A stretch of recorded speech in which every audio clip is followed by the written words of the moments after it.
প্রধান উপদেষ্টার বাসভবন এলাকা থেকে যুক্ত হচ্ছেন সহকর্মী জুম্মান সাদিক জ্যাভলিন। পুলিশের বাধার পর আন্দোলনকারীরা এখন কোথায় অবস্থান করছে, আর আপনি তো প্রধান উপদেষ্টার বাসভবনের সামনে রয়েছেন, সেখানকার যান চলাচল কি স্বাভাবিক হয়েছে কিনা?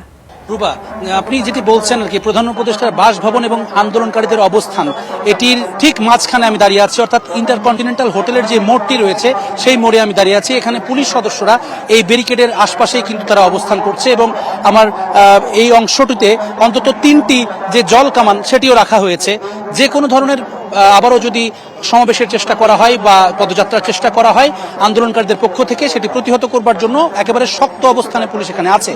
আর এই কিছুক্ষণ আগে, গত 1 ঘন্টা আগের বুলেটিনে আমরা যেটি জানাচ্ছিলাম দর্শকদেরকে যে এবং দেখাচ্ছিলাম যে মুহুর্মুহু সাউন্ড গ্রেনেড বিস্ফোরণ করে তাদেরকে ছত্রভঙ্গ করা হয়েছে। এরপর তারা কিন্তু বেশিরভাগই আমরা দেখেছি যে বাংলা মোটর এবং শাহবাগ 2 অংশ দিয়ে যারা চলে গেছেন তারা বিভিন্ন জায়গায় ছত্রভঙ্গ হয়েছেন। তবে একটি বড় অংশ তারা কিন্তু পিজি হাসপাতালের যে পেছনের সড়কটি রয়েছে সেই গলিতে, অর্থাৎ পরিবাগের ভেতরেই তারা অবস্থান করছেন এবং সেখানে তারা জুমার নামাজ আদায় করার পরে যেটি জানাচ্ছেন যে তাদের অনেকেই অসুস্থ হয়ে হাসপাতালে আছেন এবং তাদের নেতৃবৃন্দ যারা রয়েছেন, যারা কর্মসূচি নিয়ন্ত্রণ করছেন, তারা পরবর্তী কর্মসূচি ঘোষণা করবেন। আপাতত সন্ধ্যা নাগাদ তাদের পরবর্তী কার্যক্রম সম্পর্কে তারা আমাদেরকে জানাবেন, এতটুকু তারা আমাদেরকে জানিয়েছেন।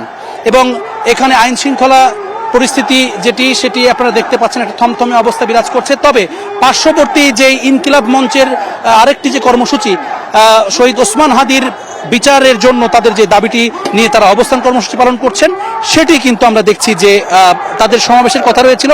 সেখানে ইতোমধ্যেই ধীরে ধীরে নামাজের পর থেকে সমাবেশের লোকজন আসতে শুরু করেছে এবং তারা কিন্তু সেখানে শান্তিপূর্ণ অবস্থানে স্লোগান চালিয়ে যাচ্ছেন। যদিও বিজিবি সদস্যদেরকে আমরা দেখছি কিছুক্ষণ আগে এখানে তারা এসেছেন এবং তাই সেই ব্যারিকেডের সামনেও তারা অবস্থান নিয়েছেন।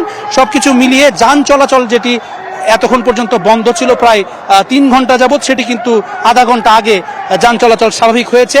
শাহবাগ থেকে বাংলা মোটর এবং বাংলা মোটর থেকে শাহবাগ, এই দুপাশের রাস্তাতে এখন যান চলাচল সেটি অনেকটা স্বাভাবিক রয়েছে। এবং সব মিলিয়ে এখানে যে আহতের কথা অভিযোগকারী আন্দোলনকারী যারা তারা অভিযোগ করছেন যে এখানে এই পুলিশের